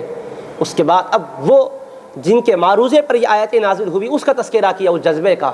وَيَسْتَبْشِرُونَ بِالَّذِينَ لَمْ يَلْحَقُوا بِهِم مِّنْ خَلْفِهِمْ أَلَّا خَوْفٌ عَلَيْهِمْ وَلَا هُمْ يَحْزَنُونَ، اپنے ان بھائیوں کے بارے میں کہ جو ان سے ابھی ملے نہیں ہیں، بعد میں آنے والے ہیں، ان کے دل میں یہ خواہش ہوتی ہے کہ یہ خوشخبریاں ان تک بھی پہنچے، یہ بشارتیں انہیں بھی ملے، ہم ہی خوش نہ رہیں، ہماری خوشی کے ساتھ انہیں بھی خوشیاں ملے، ہماری خوشیاں اس وقت دوبالا ہو جائے گی جبکہ ہمارے بھائیوں کو یہ بشارت پہنچ جائے گی، اللہ خوف علیہم ولا ہم یحزنون، کہ ان بھائیوں کو یہ خبر مل جائے خوشی کی کہ نہ کوئی خوف کی بات ہے یہاں اور نہ رنج کی بات ہے، یہاں کوئی ڈرنے کی بات نہیں ہے کہ کوئی عذاب اور وبال سے گزرنا ہے، نہ رنج کرنے کی بات ہے کہ کوئی ہم نے بہت اچھی چیز چھوڑ دی ہے یہاں کیسے آ گئے، نہیں، دنیا کے چھوٹنے پر رنج بھی نہیں ہوگا یا آنے کے بعد کوئی ڈر بھی نہیں ہوگا، یہاں مست رہیں گے اپنے مولا کے پاس آ کر۔ پھر آگے فرمایا یستبشرون بنعمت من اللہ وفضل، اللہ کی نعمت جو ہوئی ہے وہ ایک بار ہی نہیں ہوئی، وہ تو ہوتی ہی رہے گی، فضل سے جو دیا ہے وہ دیتا بھی رہے گا، ایسا نہیں ہے کہ دم شہادت دیا تو وہ منقطع کر دیا، خوش تو ہیں اسی ایک دید پر، مگر اللہ فرماتا ہے مزید نعمت اور فضل سے اللہ دیتا بھی رہے گا اور اس کی عطائیں پا کر خوش بھی ہوتے رہیں گے اور مبارکبادیاں دیتے بھی رہیں گے۔ ارے آ جاؤ تم بھی خدا کی راہ میں مارے جاؤ، مر کر کے دیکھو خدا کی راہ میں کیا کیا پاؤ گے، کھوتے نہیں ہو، پاتے ہو، چھوڑتے نہیں ہو، سب کچھ ملتا ہے یہاں آنے کے بعد۔ مبارکبادیاں اللہ کی بارگاہ سے جو ان کو ملتی ہے وہ رحمتیں برکتیں منتقل بھی کرتے ہیں۔ یستبشرون میں استبشار کے مفہوم میں یہ بات بھی ہے کہ خوش ہونا اور یہ بات بھی ہے کہ کسی اور کے لیے خوشی کو منتقل کرنا، مبارکبادیوں کا تبادلہ بھی کرتے ہیں۔ وَيَسْتَبْشِرُونَ بِنِعْمَةٍ مِّنَ اللَّهِ وَفَضْلٍ، کہ اللہ کی نعمت اور فضل سے خوش ہو کر اوروں کے لیے مبارکبادیوں کا تبادلہ کرتے ہیں، اور اس بات پر بھی کہ وَأَنَّ اللَّهَ لا یضیع اجر المؤمنین، یہ تو شہداء کا مرتبہ ہے، اگر کوئی معرکے میں نہ آ سکا، کسی کو شہادت کا رتبہ نہ مل سکا تو وہ تھک ہار کر مایوس نہ رہے، وہ بھی خوش رہے کہ مومن تو ہے، ایمان والے کا کوئی عمل اللہ ضائع نہیں کرے گا، ایمان ہے، اگر شہید نہ ہو سکا، جہاں جہاد کے مواقع نہ مل سکے تو ارے میں تو محروم رہ گیا کہہ کر محرومی پر روتا نہ رہے، مایوس ہو کر نہ بیٹھے، فرمایا خوش ہو جاؤ اس بات پر بھی کہ اللہ کے پاس مومنوں تمہارے عمل کی قدر ہے اور تمہارا اجر اللہ کے پاس محفوظ ہے۔ ان اللہ لا یضیع اجر المؤمنین۔ اخلاص کے ساتھ جو ایمان والے عمل کرتے، اللہ ان کے اجر کو، ان کے عمل کے ثواب کو ضائع نہیں ہونے دیتا، محفوظ رکھتا ہے، اضافہ کرتا ہے، بڑھاتا ہے۔ تو یہ آیات بینات ان کی حیات اور زندگی کی شان بتلائی ہے۔ مردہ کہنے سے بھی روکا، گمان کرنے سے بھی روکا، اور گمان نہ کرو کہہ کر ہدایت دی، مردہ بھی گمان نہ کرو بلکہ زندہ ہے مانو۔ تو پھر شبہ جو پیدا ہوتا ہے اس کا ازالہ بھی کر دیا آگے کی تفصیل کے ذریعے سے کہ رزق و روزی والی زندگی ان کو ملی ہے۔ پھر اپنی جگہ سوال ہے، شربت تو نہیں پیتے ہیں، کھانا تو نہیں کھاتے ہیں، ہماری دنیا کی چیزیں تو ان کو نہیں ملتی ہے، تو عند ربہم، اپنے رب کے پاس رزق ملتا ہے، رب کے پاس روزی ملتی ہے۔ رب تبارک و تعالیٰ اپنے فضل و کرم سے وہ رزق و روزی ان کو عطا کرتا ہے۔ تو کیا وہ رزق و روزی اس دنیا کی مادی نعمتوں سے ہی ملی جلی رہتی ہے یا اس کے علاوہ مختلف ہوتی ہے؟ اللہ کی شان رزاقیت کی ہے، وہ جو چاہے عطا کرے، چاہے وہ یہاں کی غذا کھلائے چاہے وہ وہاں کی غذا کھلائے۔ وہ مالک کا فضل ہے، اس کے فضل کو کوئی روکنے والا نہیں ہے، اور اس کا فضل کوئی قاعدے میں آنے والا نہ کوئی حد میں بند ہونے والا ہے۔ وہ ماورائے حد و حساب دینے والا مالک ہے، بغیر حساب اس کی عطا ہے۔ لیکن ایک سمجھنے کے لیے بات عرض کر رہا ہوں کہ انسان اگر مادی اعتبار سے بھی سمجھنا چاہے تو وہ زندہ ہے، تو پھر رزق بھی ہم جیسا ہی ہونا چاہیے۔ تو عزیزان محترم، سب زندوں کا رزق یکساں نہیں ہوتا ہے۔ ہم بھی زندے ہیں دنیا میں، ہمارے شیرخوار بچے بھی ہوتے ہیں، 1-1.5 سال کا بچہ ہے، بچی ہے، تھوڑا سا کچھ کھانے پینے کی طرف وہ مائل ہو رہے ہیں، تو شفیق ماں باپ جو بریانی کھا رہے ہیں کیا اس بچے کو بھی وہی بریانی کھلاتے ہیں؟ بھی زندہ ہے نا بچہ، آپ بھی زندہ ہے، دونوں کی غذا ایک ہی ہونا چاہیے، نہیں کھلاتے۔ چکن مٹن اس کو نہیں کھلاتے، مرغن غذائیں اس کو نہیں کھلاتے، اس کا معدہ جیسا ہے اس کی مناسبت سے کھلاتے ہیں۔ تو ہر عمر کے اعتبار سے غذا بھی ہوتی ہے، حالانکہ وہ بھی انسان ہے، ہم بھی انسان ہیں، وہ بھی زندہ ہے، ہم بھی زندہ ہیں، مگر سب زندوں کی غذائیں یکساں نہیں رہتی۔ علاوہ اس کے اگر ہم بڑے بھی ہیں، ایک ہی عمر میں ہیں، سب جوان ہیں، تو سارے جوانوں کی غذا بھی یکساں نہیں ہے، کچھ جوان بیمار ہے، کچھ جوان صحت مند ہے۔ تو صحت مند جو کھاتا ہے، بیمار وہ نہیں کھاتا۔ شوگر پیشنٹ ہے، سب میٹھی میٹھی چیزیں رکھی ہوئی ہے، میں بھی کھا رہا ہوں، آپ بھی تو میری ہی عمر کے کھاؤ، تو وہ ہاتھ نہیں لگا رہا ہے۔ چائے پی رہا ہے مگر وہ پھیکی چائے پی رہا ہے، شکر کے بغیر پی رہا ہے۔ وجہ کیا ہے؟ شکر غذا ہے، مگر وہ سب یکساں عمر رکھنے والوں کی غذا صرف یکساں شکر ہی نہیں ہے، کسی کی غذا شکر ہے تو کسی کی غذا بغیر شکر کی چیزیں ہیں، کھاری چیزیں ہیں، پھیکی چیزیں ہیں۔ تو عزیزان محترم، ایک عمر کے لوگ بھی یکساں غذا نہیں کھاتے، تو ہماری مادیت کی دنیا میں ہم رہ کر یہ کیسے سوچ رہے ہیں کہ شربت کیا وہ پیتے ہیں، قبولی کیا وہ کھاتے ہیں؟ یہ صرف ایک اعتراض برائے اعتراض ہی ہے، اس کے سوا اس کی کوئی حقیقت نہیں ہے۔ اللہ پاک ان کو رزق دیتا ہے، یہ ان کے نام پر کھلاتے ہیں، اللہ کی رضا کے لیے، ثواب ان کے لیے ہدیہ کرتے ہیں۔ کھاتے تو لوگ ہیں جو کھانے والے ہیں، لیکن جو کار خیر بنا اس کا ثواب ان کی روحوں کو پہنچاتے ہیں۔ عرض کرتے ہیں کہ مالک، جو کچھ پڑھا گیا، جو کچھ کھلایا گیا، جو کچھ اہتمام کیا گیا، اس کا ثواب اس کار خیر کو قبول فرما لے۔ اس میں اگر بدنیتی ہے تو مولا دفع کر دے، اخلاص اور حسن نیت عطا فرما، اور اپنے محبوب پاک کے واسطے سے ان شہداء کی ارواح کو اس کا ثواب پہنچا۔ یوں ہدیہ کیا جاتا ہے۔ تو نہ تو یہ چیز کھلاتے ہیں نہ یہ چیز پلاتے ہیں، بلکہ دراصل اللہ تبارک و تعالیٰ نے جو اس کو نیکی کا درجہ دیا ہے، اس نیکی کے بارے میں عرض کرتے ہیں کہ جو ثواب اس پر مرتب ہوتا ہے، اللہ اس ثواب کو ان کی ارواح کو ہم پیش کرتے ہیں، پہنچا دے۔ اللہ تو شان کریمی والا ہے، ان کے پاس ثواب کی کمی تو نہیں ہے۔ شہداء کو اللہ نے بے انتہا عظمتیں، بلندیاں عطا کی ہے، اس پہنچانے کے ذریعے سے اپنی محبت کا ایک اظہار ہوتا ہے کہ ان کے سلسلے میں ہم محبت رکھتے ہیں، تبھی تو محبت کا نذرانہ پیش کرتے ہیں۔ تو یہ عقیدت کا نذرانہ ہوتا ہے، اللہ اپنی شان کریمی سے قبول کر کے ان کی ارواح کو اس کا ثواب بخشتا ہے، اور پہنچانے والوں کے ثواب میں ایک رتی برابر بھی کمی نہیں کرتا، ان کو بھی بھرپور ثواب ملتا ہے، وہ ثواب ہدیہ بھی ان کی روحوں کو ہو جاتا ہے۔ تو عزیزان محترم، ان آیات بینات کے بعد اب ہمیں یہ غور کرنا ہے کہ یہ ایک اعتقادی مسئلہ ہی ہوا کہ شہداء زندہ ہے، عقیدے سے تعلق ہے کہ زندہ ماننا چاہیے اور زندہ ہی ہے کہہ کر کہنا چاہیے۔ زباں کھلے تو یہی کھلے کہ یہ زندہ ہے، اور دل میں یقین رہے تو یہی رہے کہ زندہ ہے۔ یہ علم الیقین تو ہمیں مل گیا قرآن سے۔ حضرت امام علی مقام کی شہادت پر قربان جائیے، اس امام نے اس علم الیقین کو عین الیقین میں بدل دیا۔ یہ تو علم کی بات ہے کہ اللہ نے علم بخشا ہے، باوجود یہ کہ ولیکن لا تشعرون کہا، حواس سے تو شعور نہیں ہوگا، مگر یہ وحی سے علم مل رہا ہے کہ مانو شہید زندہ ہے، بولو کہ شہید زندہ ہے، شہید کو زندہ ہے کہہ کر مانو، زندہ ہے کہہ کر یقین رکھو، زندہ ہے کہہ کر بولو اور چرچا کرو۔ یہ علم تو مل گیا یقین کا، لیکن عین الیقین بھی دلوایا حضرت امام حسین نے۔ حضرت امام علی مقام سید الشہداء کی شہادت کی عظمت پر قربان جائیں، جب آپ کو شہید کیا گیا، سر اقدس کو تن نازنین سے جدا کیا گیا، اس مقدس سر پاک کو نیزوں پر بلند کیا گیا، عزیزان محترم ایک چہرے اقدس ہی پر 72 زخم آ چکے تھے۔ سیدنا ابو الحسنات زبدۃ العارفین محدث دکن رحمۃ اللہ تعالی علیہ بیان کرتے ہیں شہادت نامے میں، امام علی مقام کا وہ چہرے مبارکہ ہے، اس چہرے کے حسن و جمال کے کیا کہنے۔ اندھیری رات میں اگر آپ تشریف فرما ہوتے تو چہرے کی نورانیت کی وجہ سے اندھیرا اجالے میں بدل جاتا تھا۔ ایسا نور والا چہرہ، ایسی چمک دمک والی وہ ذات قدسی صفات ہے، اس نورانی چہرے پر 72 زخم آ چکے۔ جب چہرے پر 72 زخم آ چکے تو عزیزان محترم اب بتائیے 72 زخم ہوں گے تو کتنا خون بہا ہوگا، پھر وہ خون بہہ کر جم چکا ہوگا، اور خون کا بھی ایک مزاج ہے، خون کی بھی ایک طبیعت ہے۔ ہم ذی الحجہ کا مہینہ ابھی گزرا، ہم نے اس میں قربانیاں بھی دی اور جانوروں کو خدا ہی کے نام پر ذبح کیا، لیکن جانوروں کو خدا کے نام پر ذبح کرنے کے بعد جو خون بہا ہے، اللہ کے نام پر جانور ذبح ہوا، قربانی قبول ہوئی، لیکن وہ خون بہرحال خون ہی تو ہے، خون پر حکم خون ہی کا لگے گا۔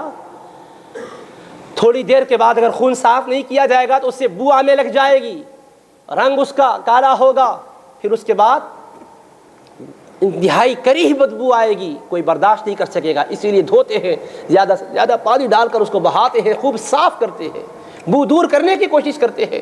عزیزان محترم یہاں 72 چہرے انور پر زخم آ چکے، اللہ نے فرمایا شہید زندہ ہوتا ہے، اللہ کے پاس رزق پاتا ہے، حیات ہے مانو، حیات ہی ہے کہہ کر بولو، اب وہ حیات ہے کہہ کر مانو۔ جو ماننے والا مسئلہ تھا، وہ نظریہ جو تھا، امام علی مقام نے اس کو عملی شکل میں پیش کر دیا۔ جب آپ کے چہرے انور کو دیکھا گیا 72 زخموں سے چور ہے، نیزے پر سر بلند کیا جا رہا ہے، تو جو زخم تھا، زخم تو زخم نظر آ رہا ہے، خون خون ہی نظر آ رہا ہے، لیکن مشک و عنبر کی خوشبو مہک رہی ہے، مشک و عنبر کی خوشبو مہک رہی ہے۔ اور امام علی مقام شہادت کے بعد نانا جان کی حدیث کی تصدیق فرما رہے ہیں، توثیق فرما رہے ہیں۔ امام الانبیاء نے فرمایا شہید محشر کے میدان میں جب اٹھے گا، جب حشر کے میدان میں آئے گا، سارے زخم ہرے بھرے نظر آئیں گے، واللون لون الدم والریح ریح المسک، رنگ تو خون کا رنگ ہوگا، خوشبو مشک و عنبر کی آ رہی ہوگی۔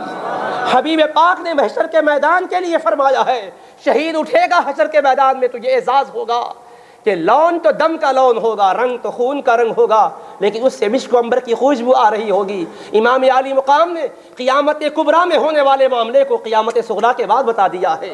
کربلا یہ قیامت صغریٰ کا نام ہے، بڑی قیامت تو آئے گی، یہ چھوٹی قیامت آل پاک پر آئی تھی۔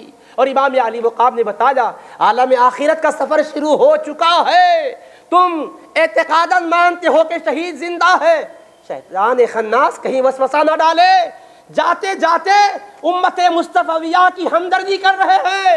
اے امت مصطفیٰ کے فرد افراد، خبردار شیطان لعین کے بہکاوے میں آ کر دماغ کو خراب مت کر لو، شہید زندہ ہے، جو ماننا ہے ماننا ہی ہے، ساتھ ساتھ دیکھ بھی لو اپنی آنکھوں سے۔ ارے تمہارے حواس اگر تک ادراک نہیں کر سکتے، مگر میرے رب نے مجھے وہ احساس بخشا ہے کہ تمہارے حواس پر ظاہر کرتا ہوں۔ تمہارے مشامات کو تم اپنے مشام میں ذوق کو بیدار کر لو، سنو خوشبو مشکی آ رہی ہے، تو یہ حیات کے آثار ہے، اور وہ حیات دنیاوی حیات نہیں ہے۔ دنیا میں خون نکلا تو خوشبو نہیں آتی ہے، یہ اخروی حیات بڑی شان والی حیات ہے، دنیا کی حیات سے قوی تر حیات ہے، اس سے بڑی طاقتور حیات ہے کہ مشک و عنبر کی خوشبو آ رہی ہے۔ قلب ماہیت ہو گیا، حقیقت بدل گئی، خون تو خون نظر آ رہا ہے، حقیقت بدل گئی۔ خون کا مزاج خوشبو دینا نہیں ہے، مشک کا مزاج خوشبو دینا ہے۔ خون رنگ میں خون رہا، طبیعت میں مشک بن گیا۔ بتایا یوں حقیقت بدلتی ہے۔ شہید ظاہری دنیا سے منقطع ہونے کے بعد کیسے زندہ رہتا ہے؟ حقیقت تو یکساں ہے مردوں کی، مرحومین کی نہیں، سب پر یکساں نہیں ہے۔ بیوہ ہو چکی ہے ان کی بیوی، مال ان کا متروکہ بن چکا ہے، تکفین ہو چکی ہے، تدفین ہو چکی ہے، سب کچھ ہو چکا ہے۔ حقیقت ان کی الگ ہے، ان کی حقیقت الگ ہے۔ عام اموات کا حکم الگ ہے، شہداء کا الگ ہے۔ موت تو آئی ضرور ہے مگر مرے ہوئے نہیں ہے، زندگی پا چکے ہیں، اور زندہ جاوید موجود ہے، جیتے جاتے موجود ہے۔ خانے نعمت خدا سے فائدہ اٹھاتے ہیں، لطف اندوز ہوتے ہیں، بہرور ہوتے ہیں۔ تو امام علی مقام رضی اللہ عنہ نے نانا جان کی حدیث کی تصدیق کی اور وہ محشر کا جلوہ دنیا میں دکھا دیا۔ ہونے والا وہ منظر تھا، علم عالم غیب کی بات مشہود کر دی، اور وہ علم الیقین کو عین الیقین بنا ڈالا۔ آنکھوں سے دیکھ لو تم۔ اس کے بعد پھر دوسری بات کیا ہوئی؟ امام علی مقام کا سر مبارک نیزے پر بلند ہے اور زبان مقدس جنبش کر رہی ہے، اور زبان اقدس سے کیا کلمات ادا ہوتے ہیں؟ قرآن مجید کی تلاوت ادا ہوتی ہے، آیات بینات کا پڑھنا ہو رہا ہے، تلاوت ہو رہی ہے قرآن مجید کی۔ یہاں بھی تصدیق فرما دی، لوازم حیات میں یرزقون ہے تو تم کہتے ہو ظاہری کھانا رکھے تو کیوں نہیں کھاتے، شربت رکھے تو کیوں نہیں پیتے؟ تم اپنے مادی ذہنوں سے اس طرح کی سوالات وارد کر رہے ہو۔ ارے سوچو، لوازم حیات میں کھانا پینا ہی نہیں ہے، پڑھنا بھی ہے، سننا بھی ہے، سمجھنا بھی ہے، بولنا بھی ہے۔ تو دیکھو ہم کس طرح سے بول رہے ہیں، کس طرح سے تلاوت کر رہی، زباں ہماری اب بھی جنبش کر رہی ہے۔ سر تن سے تو جدا ہو گیا مگر قرآن سے رشتہ جدا نہیں ہوا، ابھی کلام اللہ کی تلاوت جاری ہے۔ اور پھر ایک تصدیق ہو گئی آقا کے اس فرمان کی، نبیوں کے تاجدار، حبیب کردگار، شافع روز شمار صلی اللہ علیہ وآلہ وسلم نے فرمایا، حجۃ الوداع کا موقع ہے، سن 10 ہجری کا واقعہ ہے، 1,24,000 کم و بیش اصحاب کا ہجوم ہے۔ حضرت جابر رضی اللہ تعالیٰ عنہ راوی ہے، فرماتے ہیں سمعت رسول اللہ صلی اللہ علیہ وسلم وهو يخطب على ناقته القصواء، میں نے آقا علیہ الصلوۃ والسلام کو فرماتے ہوئے سنا جبکہ آپ اپنی اونٹنی قصوہ شریف پر قیام فرما ہو کر خطبہ ارشاد فرما رہے تھے۔ میں نے خود سنا ہے کہ آقا فرماتے ہیں، یا ایھا الناس انی ترکت فیکم ما اذا اخذتم به لن تضلوا کتاب اللہ وعترتی اہل بیتی، اے لوگو بے شک میں تم میں ایسی چیزیں چھوڑے جا رہا ہوں کہ تم اگر ان کو تھام لوگے تو کبھی گمراہ نہیں ہوں گے۔ ایک اللہ کی کتاب قرآن مجید ہے، دوسری میری عطرت اہل بیت اطہار ہے۔ وَلَن يَتَفَرَّقَا حَتَّى يَرِدَ عَلَيَّ الْحَوْض، اور اہل بیت اور قرآن ہرگز جدا نہیں ہوں گے، دونوں ساتھ ساتھ رہیں گے۔ قرآن اہل بیت کے ساتھ ہوگا، اہل بیت قرآن کے ساتھ ہوں گے، ان دونوں میں ایسی صحبت اور معیت ہوگی کہ قیامت بھی ان کو جدا نہیں کر سکے گی۔ حتیٰ کہ حوض کوثر پہ میں تشریف فرما رہوں گا، اس وقت ہر کوئی آئے گا جام کوثر پینے کے لیے، میری اہل بیت بھی آئیں گے، میں قرآن دینے والا وہاں کھڑا ہوا رہوں گا، صاحب قرآن کے پاس اہل بیت قرآن کے ساتھ آئیں گے، قرآن اہل بیت کے ساتھ آئے گا۔ تو حبیب پاک نے فرمایا وَلَن يَتَفَرَّقَا، قرآن اور اہل بیت کبھی الگ الگ نہیں ہوں گے، جدا جدا نہیں ہوں گے، علیحدہ علیحدہ نہیں ہوں گے، ساتھ ساتھ رہیں گے۔ تو امام علی مقام نے اس کی تصدیق کی، حشر کے میدان میں بھی ساتھ رہیں گے۔ کیسے ساتھ ہوں گے؟ کیا اس سے مراد قرآن کا نسخہ ہاتھ میں لے کر آئیں گے؟ کیا وہ پاروں والا قرآن لے کر آئیں گے؟ کہاں کا چھپا ہوا قرآن ہوگا؟ مادیت کے سوالات وارد کرنے والے اس طرح کے سوالات کر کے اپنے عقیدوں کو برباد کر لیتے ہیں۔ عزیزان محترم، شک میں کبھی نہیں پڑنا، اور جو چیزیں ماورائے ادراک ہے اس کو ادراک میں لانے کی کوشش نہیں کرنا۔ اللہ تعالیٰ کی شان جیسی بھی اس نے رکھی ہے اس کے اعتبار سے مان لینا چاہیے۔ اگر سمجھ میں نہ آئے تو کہنا کما یلیق بشانہ، جیسا کہ اس کی شان کی شایع ہے، لیکن خالی مادی اعتبار سے سوالات کر کے ذہنوں کو خراب کر لیتے ہیں۔ تو امام علی مقام نے جاتے جاتے سمجھایا ہے قرآن اور اہل بیت جدا نہیں ہوں گے، تو دیکھ لو سر ہمارا تن سے تو جدا ہو گیا ہے پر قرآن سے جدا نہیں ہوا ہے۔ بظاہر سر کو سر ہی کہا جائے گا، سر اور دھڑ ملا تو ایک وجود ہوتا ہے، پوری ایک باڈی ہے، پھر اس کے بعد نام لگے گا فلاں کی باڈی ہے۔ سر صرف ایک جز ہے بدن کا، کل جز بھی نہیں ہے، مگر وہ سر علیحدہ ہو چکا، تن سے تو رشتہ اس کا ظاہراً ٹوٹ گیا مگر قرآن سے رشتہ کبھی نہیں ٹوٹا۔ کیوں؟ مصطفیٰ کریم نے یہ نہیں فرمایا ہے کہ راست بدن سے جدا نہیں ہوگا، یہ فرمایا کہ قرآن سے یہ کبھی جدا نہیں ہوں گے۔ راست قرآن سے ان کا تعلق ہوگا، بدن کا راست سے راست تعلق رہے یا نہ رہے، مگر قرآن سے تو راست ان کا تعلق رہے گا۔ یہ جسم کے اور سر کے راست تعلق کو تعلق نہیں کہتے، یہ تو رہے گا یا نہ رہے گا، کوئی حقیقت نہیں ہے۔ حقیقت تو یہ ہے کہ قرآن سے ان کا رشتہ ہمیشہ رہے گا، قرآن سے کبھی علیحدہ نہیں ہوں گے۔ وَلَن يَتَفَرَّقَا حَتَّى يَرِدَ عَلَيَّ الْحَوْض، تو بتایا امام علی مقام نے کہ تم لوگ حیات شہداء کا بیان قرآن میں پڑھے ہو، آنکھوں سے دیکھ لو، سن لو ہم سے کہ ہم کس طرح زندہ ہیں، اب اسی سے اندازہ کر لو ہم اس شان والے ہیں تو ہمارے اب کریم کی شان کیا ہوگی، والد بزرگوار کیسی شان والے ہیں، پھر خلفائے راشدین کی شان کیا ہوگی، انبیاء کرام جو شہید ہوئے ان کا مرتبہ کیا ہوگا، امام الانبیاء سید المرسلین کی حیات کی شان کیا ہوگی۔ امام علی مقام نے درس بھی دیا عقیدے کا، سمجھا بھی دیا قرآن مجید کو، تلاوت کرتے ہوئے جا رہے ہیں۔ تو لوازم حیات میں صرف رزق ہی نہیں ہے، تلاوت کرنا پڑھنا بھی ہے، پڑھتے ہوئے جا رہے ہیں، خوشبوؤں سے فضائے بسیط کو معطر کرتے جا رہے ہیں اور آگے بڑھ رہے ہیں۔ وہ لوگ آگے بڑھے نیزہ لے کر، حضرت سیدنا زید بن ارقم رضی اللہ تعالیٰ عنہ کے مکان کے پاس سے گزر ہوا۔ حضرت زید بن ارقم رضی اللہ تعالیٰ عنہ قرآن مجید کی تلاوت فرما رہے تھے، اس وقت سورۃ الکہف پڑھ رہے تھے اور اس آیت کریمہ پر وہ پہنچے، ام حسبت ان اصحاب الکہف والرقیم کانوا من آیاتنا عجبا، جس میں بیان ہے کہ اصحاب کہف، غار والے، تختی والے، خدا کی نشانیوں میں سے ایک عجیب قسم کی نشانیاں ہیں۔ تو ان کے تعجب خیز نشانیوں کا تذکرہ اللہ پاک نے قرآن مجید میں کیا، اور یہی سب سے بڑی حیرت انگیز نشانی نہیں ہے، اللہ کی اور بھی نشانیاں ہیں۔ تو جب یہ آیت مبارکہ پر وہ پہنچے، تلاوت کر رہے تھے، امام علی مقام رضی اللہ تعالیٰ عنہ نے ان کلمات قرآنیہ کو ان سے سنا۔ اب تک تو تلاوت ہی کر رہے تھے، اور تلاوت بھی قربان جائیے، امام علی مقام چاہے تو آہستہ بھی تلاوت کر سکتے تھے نا، سر انور سے تلاوت کی آواز سب کو کیوں سنائی دے رہی ہے، تلاوت کرنا ہی ہے تو آہستہ بھی کر سکتے تھے، اور عام معمول زور زور سے تلاوت کرنے کا بھی نہ تھا، آہستگی ہی سے تلاوت زیادہ کیا کرتے تھے، لیکن آواز سے تلاوت کر کے بتایا، سن کر تم بھی گواہ بن جاؤ شہید کی زندگی یوں ہوتی ہے۔ پھر اس کے بعد سماعت کیا، اور حضرت زید بن ارقم قرآن شریف گھر میں پڑھ رہے تھے، اور گھر میں پڑھے تو پورے بازاروں میں آواز گونجے اس طرح بھی نہیں پڑھتے تھے، کیونکہ حدیث پاک میں ہے رسول کریم علیہ السلام ایک مرتبہ حضرت فاروق اعظم کو دیکھے قرآن اونچی آواز سے پڑھ رہے تھے، اور صدیق اکبر کو دیکھے بالکل آہستگی سے پڑھ رہے تھے۔ ہر ایک سے متعلق آقا نے پوچھا، حضرت عمر سے پوچھا کہ عمر کیوں تم اونچی آواز سے پڑھ رہے تھے؟ تو کہنے لگے، کنت اسمع الوقدان اوقظ الوقدان واطرد الشیطان، یا رسول اللہ اوقظ الوسنان، اونگنے والے سونے والے کو جگا رہا تھا، اوقظ الوسنان واطرد الشیطان، اور شیطان کو بھگا رہا تھا، سوتے کو جگا رہا تھا اور شیطان کو بھگا رہا تھا۔ ان سے پوچھا، اے صدیق تم آہستہ کیوں پڑھ رہے تھے؟ تو کہنے لگے، اسمعت من ناجیت، اے اللہ جس سے میں بات کر رہا ہوں اس کو تو سنا رہا ہوں، وہ تو اندر سے پڑھے بھی تو سنتا، اس لیے آہستہ پڑھ رہا تھا۔ حبیب پاک نے فرمایا، اے ابو بکر تھوڑا تم آواز کو بلند کرو، اور فاروق اعظم سے فرمایا، اے عمر تم ذرا آواز کو کم کرو، میانی آواز سے پڑھو فرمایا۔ تو اس سے ایک طریقہ بھی صحابہ کو معلوم ہو چکا تھا، اسی طریقے کے مطابق پڑھتے تو باہر چلنے والے وہ بھی شور میں جا رہے ہیں، کیسے آواز آئے گی؟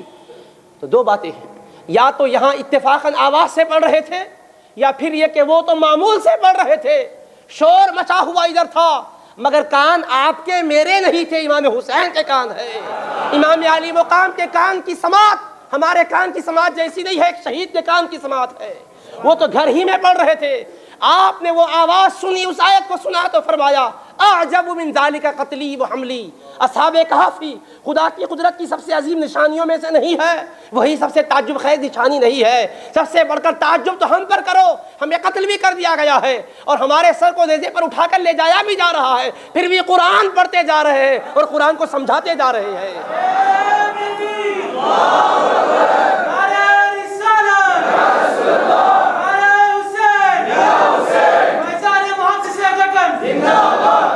تو عزیزان محترم، امام علی مقام سیدنا امام حسین رضی اللہ تعالیٰ عنہ نے بتلایا کہ ہمارا یہ اللہ کی بارگاہ میں کیسا رتبہ اور درجہ ہے۔ دیکھو یہ قرآن کریم کی تلاوت بھی کر رہے ہیں، سن بھی رہے ہیں، قرآن کو سمجھا بھی رہے ہیں، تفسیر بیان کر رہے ہیں۔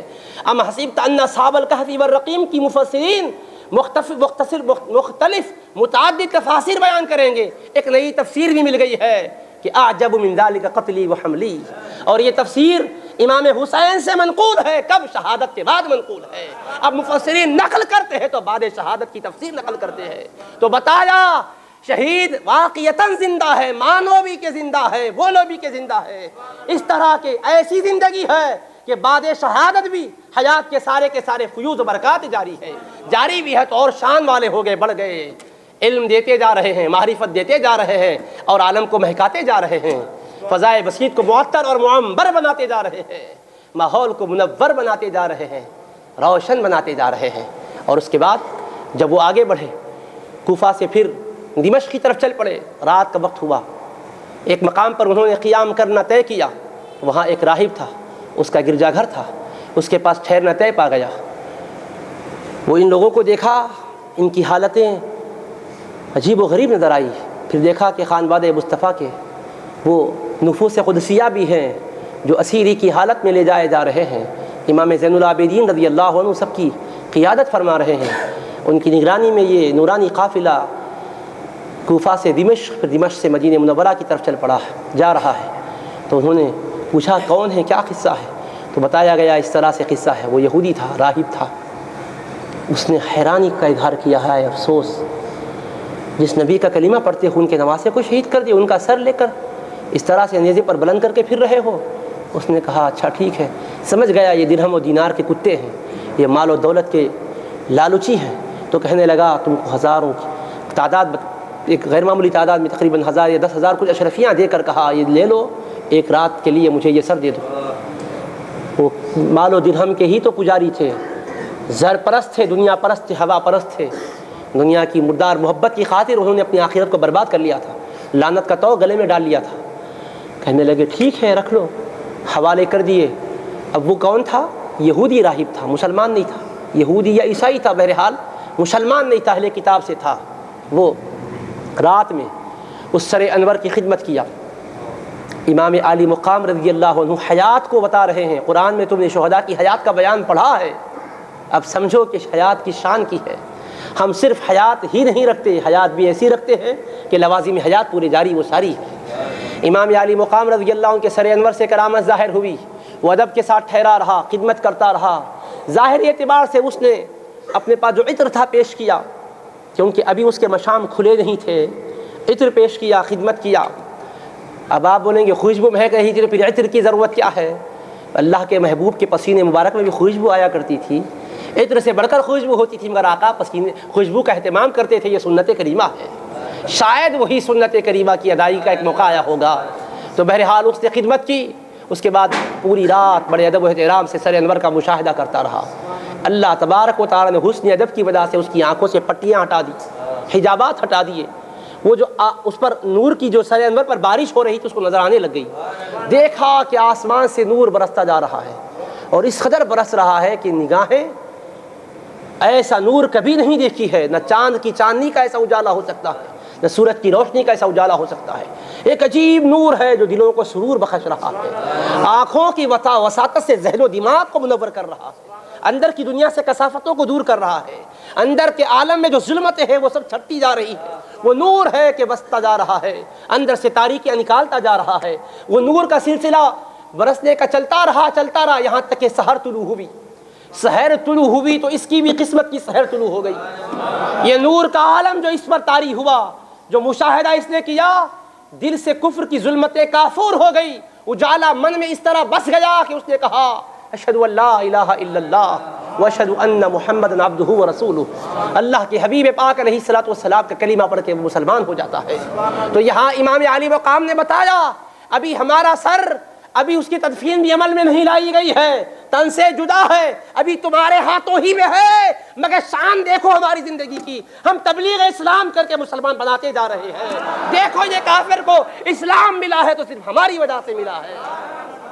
تو مبلغ والی تبلیغ والی زندگی بھی ہے، حیات کیسی شان والی ہے، علم والی ہے، تلاوت والی ہے، تفسیر والی ہے، حدیث کی تشریح والی ہے، روایت کی تصدیق والی ہے، توثیق والی ہے، ساتھ ساتھ تبلیغ والی، دعوت والی، ارشاد والی ہے، نور و نکھت دینے والی ہے، رحمت و اجالا دینے والی ہے، خوشیوں کو بانٹنے والی ہے، خوشبوؤں کو پھیلانے والی حیات ہے۔ تو امام عالی مقام نے دکھایا کہ حیات کی شان کی حیات ہے۔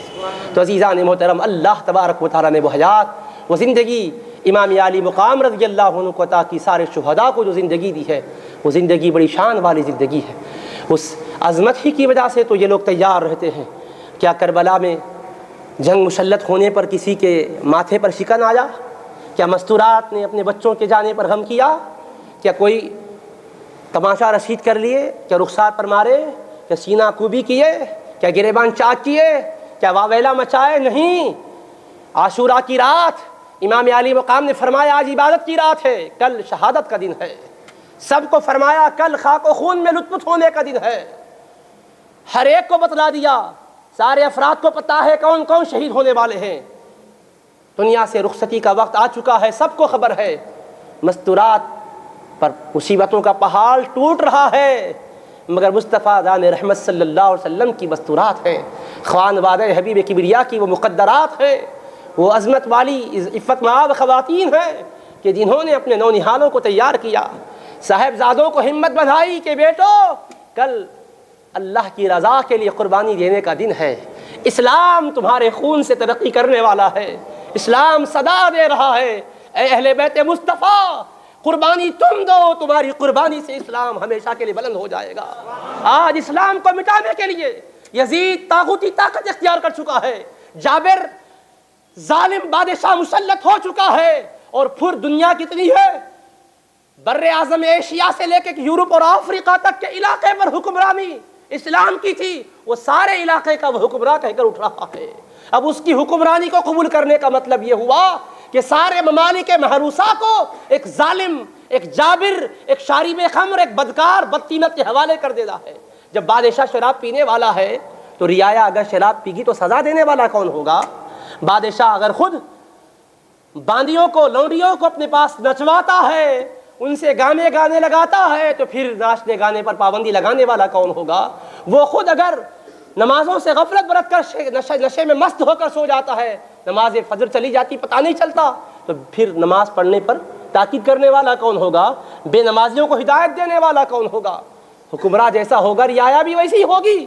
امام علی مقام کے پیش نظر یہی تھا. اتنے بڑے ایریے پر محیط اس اسلامی مملکت کا تاجدار کے حیثیت سے اس کو مان لوں، یہ نہیں ہو سکتا. اور اس کا نتیجہ کیا ہے معلوم تھا کہ مان لوں گا تو دنیا کا اقتدار ملے گا، عزت ملے گی، قدموں میں دولت کو نچھاور کر دے گا، مگر ہمیشہ کے لیے مسلمان سر نہیں اٹھا سکیں گے. اسلام سر نگوں ہو جائے گا، باطل کا بول بالا ہوگا. حبیب پاک نے اپنے کندھوں پر سواری کروا کر اور پشت تھر پر سوار ہونے پر سجدے کو دراز کر کے ٹریننگ دی مصطفیٰ نے کہ میرے حسین آج میں نے تم کو اپنے کندھے پر سوار کیا ہے، ایک وقت آئے گا اسلام کو کندھے پر سوار کر کے تمہیں قربانی دینی ہوگی. اسلام کو سہارا دینا تمہارا کام ہوگا. بیٹے آج تم کو میں نے اٹھایا ہے، اسلام گر رہا ہوگا تو تمہیں اٹھانا ہوگا. آج میں نے تمہاری پشت پناہی کی ہے، اسلام پر یلغار ہو رہی ہوگی تو بیٹا زمین میں سجدہ ریز ہو کر میں نے پشت پر تمہیں بٹھا لیا، تمہارے بیٹھنے پر سجدے کو دراز کیا. ایسا طویل سجدہ کرنا بیٹا. اسلام بلند ہوتا ہے تو ہوتا ہی چلا جائے، کبھی اسلام گرنے نہ پائے. نفوس قدسیہ کٹ کٹ کر گرے تو گوارا کر لینا، قانون اسلام گرے تو گوارا نہ کرنا، اس کو گرنے نہ دینا، پرچم میں اسلام کو گرنے نہ دینا. یہ تربیت تھی بارگاہ مصطفیٰ کی، یہ درس تھا درسگاہ حبیب کبریا کا. اس کو امام علی مقام نے سیکھا تھا، اور بڑی ہمت والے جانثار تھے. ہر ایک کو پتہ ہے، ہر جانثار کو معلوم ہے کہ انجام کیا ہونے والا ہے. حضرت عبداللہ بن عمیر کلبی رضی اللہ عنہ کوفہ کے رہنے والے، قریب میں کہیں بکریاں چرا رہے تھے. انہیں کانوں کان خبر پہنچی کہ امام علی مقام کربلا میں وارد ہوئے ہیں اور 3 دن سے پانی بند کر دیا گیا ہے اور پھر جنگ مسلط کی جانے والی ہے. امی جان سے کہا، ان کو حدیث معلوم تھی. اللہ کے محبوب نے فرمایا ان ابنی یعنی الحسین یقتل بارض من العراق یقال لها کربلا فمن شہد ذلك منهم فلینصره. میرا بیٹا حسین کربلا کی سرزمین میں شہید کیا جائے گا. جو موجود رہیں ان کی ذمہ داری ہے کہ ان کی مدد کے لیے اٹھیں، حمایت کے لیے اٹھیں، تائید کے لیے اٹھیں.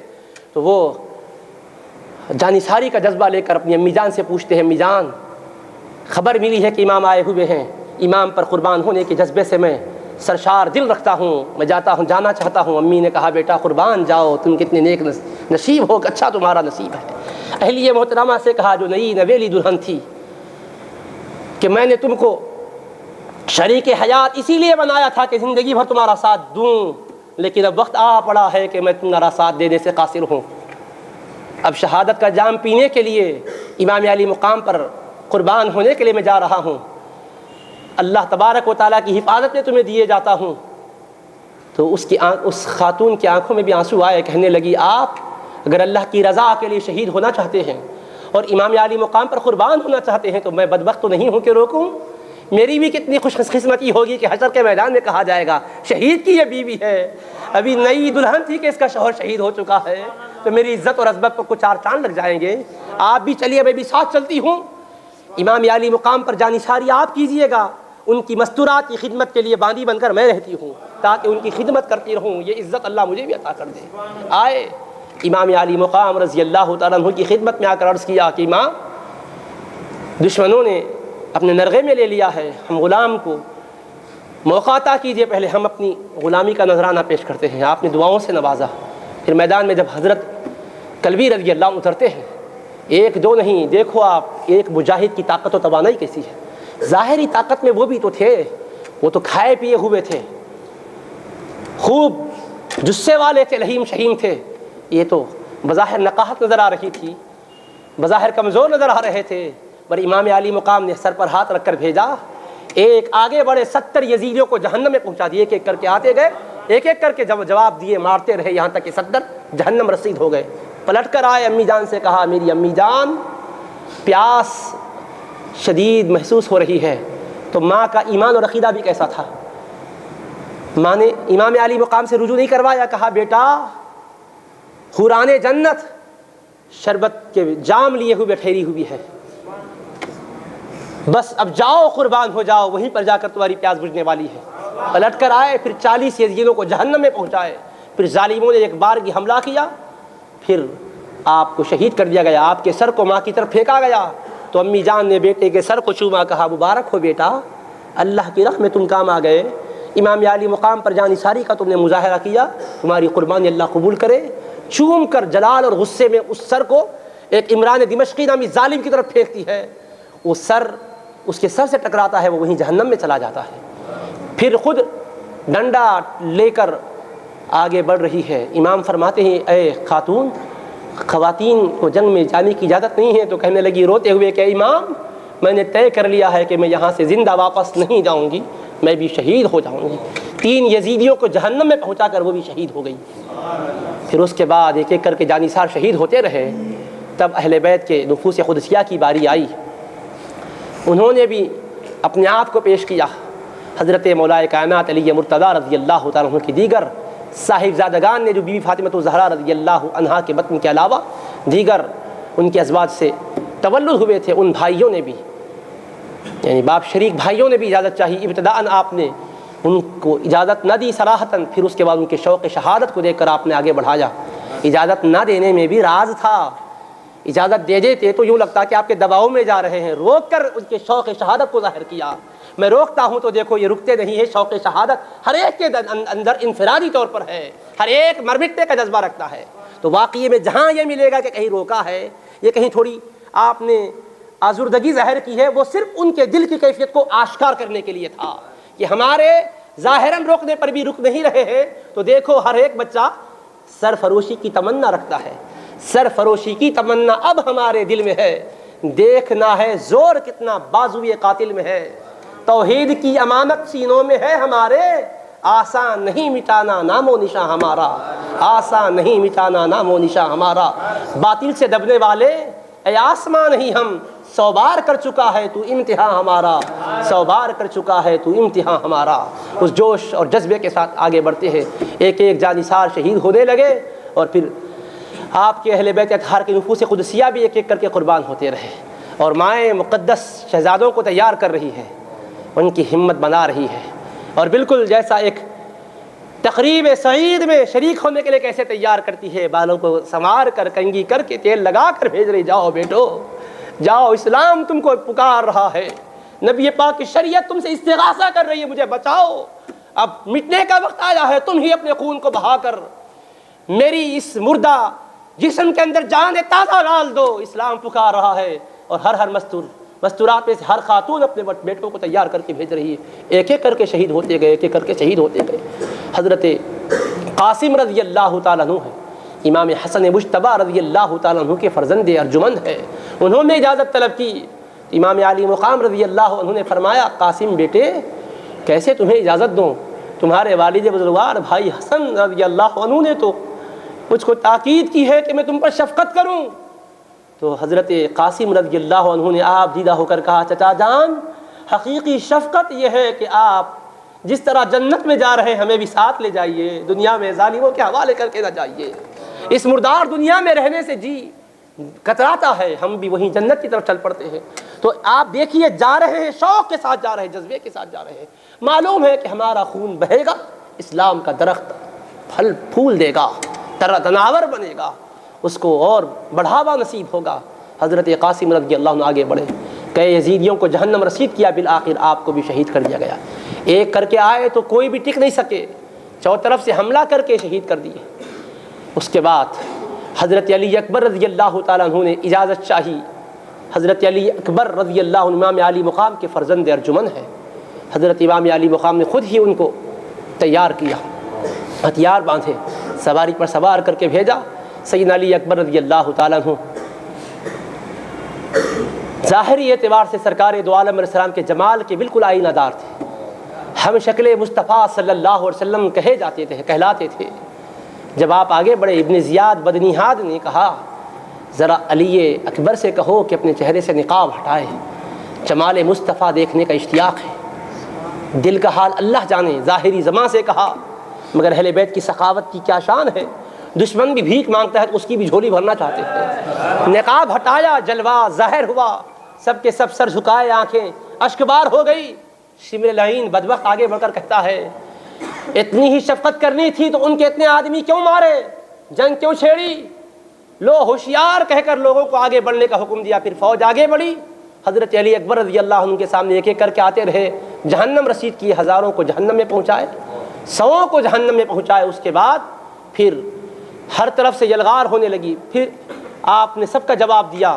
اس کے بعد پلٹ کر آئے، امام علی مقام سے کہا ابا جان پیاس شدید محسوس ہو رہی ہے، تو امام علی مقام اپنی زبان اتھر کو چسوایا، تسکین ہوئی، پھر پلٹ کر آئے، پھر ان کے ساتھ مقابلہ رہا، جہنم رسید کیا کئیوں کو، پھر پیاس کی شدت کی وجہ سے پلٹ کر آئے، ابا جان پیاس نے بے چین کیا ہے، تو حضرت امام علی مقام نے اس انگوٹھی مبارک کو چسوایا جو نانا جان کی امانتاً ان کے پاس محفوظ تھی۔ پھر تسکین ہوئی، پھر گئے، حملہ آور ہوئے اور مسلسل حملہ کرتے، یہاں تک کہ ظالموں نے یک بارگی حملہ کر کے آپ کو شہید کیا۔ جب علی اکبر رضی اللہ تعالیٰ عنہ زمین پر آ گئے تو امام علی مقام انہیں اٹھا کر لائے خیمے میں اور فرمایا بیٹا علی اکبر ذرا آنکھ کھولو بیٹا۔ حضرت علی اکبر نے آنکھ کھول کر دیکھا، اس کے بعد کہنے لگے ابا جان میں دیکھ رہا ہوں کہ آسمان کے دروازے کھول دیے گئے ہیں اور جنت کی حوروں کو دیکھ رہا ہوں کہ ہاتھوں میں شربت کے پیالے لیے ٹھہری ہوئی ہیں۔ بس یہ کہتے ہوئے اللہ کی بارگاہ میں چلے گئے۔ حضرت علی اکبر رضی اللہ تعالیٰ عنہ بھی شہید ہو گئے۔ اس کے بعد ایک ایک کر کے سارے جانثار اور اہل بیت کے نفوس قدسیہ شہید ہوتے رہے۔ امام علی مقام رضی اللہ تعالیٰ عنہ نے حضرت سیدنا علی اصغر رضی اللہ عنہ جو آپ کے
کل محشر میں نانا جان یہ نہ پوچھے بیٹا حسین میری امت پر تم نے کیوں وار کیا ہے، میں کیا جواب دوں گا؟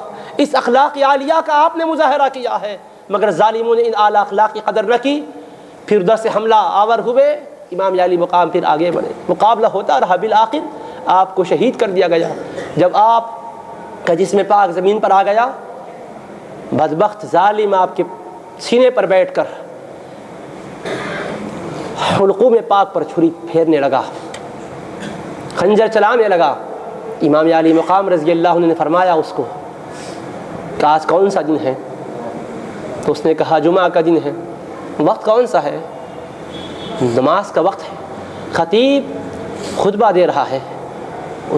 آپ نے فرمایا ارے شخص ذرا سوچ لے، جمعہ کا خطبہ ان کا گلا کاٹ رہا ہے۔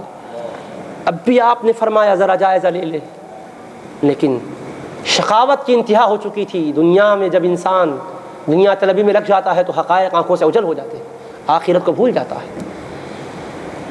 باری کوشش کرنے لگا گلا کاٹنے کی، تو آپ نے فرمایا تو 1000 کوشش کیوں نہ کر لے، یہ گلا کٹ نہیں سکتا۔ یہ گلے کا یہ وہ مقام ہے جہاں بارہا میں نانا جان چوما کرتے تھے، بوسہ لیا کرتے تھے۔ اس کے بعد آپ نے فرمایا دیکھ میں نماز پڑھتا ہوں، اس وقت تو اپنا کام تمام کر لے۔ کھڑے ہو گئے، اور کون سی نماز تھی؟ بعض یہ کہتے ہیں کہ جمعہ کی چونکہ نماز مسافروں پر نہیں ہے، ظہر ہے، اور مسافر حالت سفر میں 4 رکعت نہیں بلکہ 2 رکعت پڑھیں گے، تو یہ قصر کی 2 رکعت وہ نماز تھی۔ لیکن تاریخ ابن اثیر میں تاریخ کامل میں علامہ ابن اثیر نے لکھا اور دیگر مورخین نے لکھا کہ آپ ظہر کی نماز وقت پر ان سے پوچھ کر پڑھا چکے تھے۔ عین جنگ کے موقع پر نماز کا وقت آ گیا تو ان سے کہلوا دیا نماز پڑھ لینے دو۔